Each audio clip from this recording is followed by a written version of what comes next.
एक समय की बात है। सुदूर हिमालय की गोद में बसा हुआ एक छोटा सा राज्य था जिसका नाम कंचनगढ़ था। कंचनगढ़ के राजा का नाम महाराज वीरेंद्र था। वे न केवल बलशाली थे बल्कि न्यायप्रिय और अपने प्रजा के प्रति अटूट प्रेम रखने वाले थे। उनकी प्रजा उन्हें भगवान की तरह मानती थी।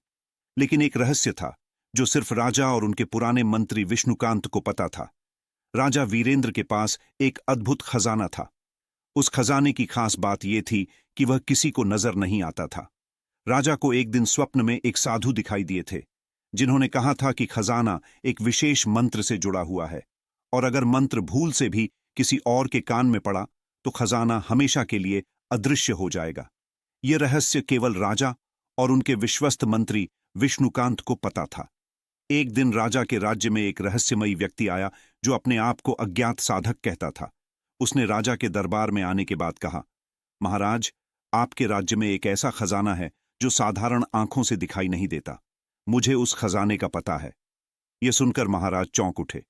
ये बात तो सिर्फ उन्हें और विष्णुकांत को पता थी, फिर इस व्यक्ति को कैसे मालूम?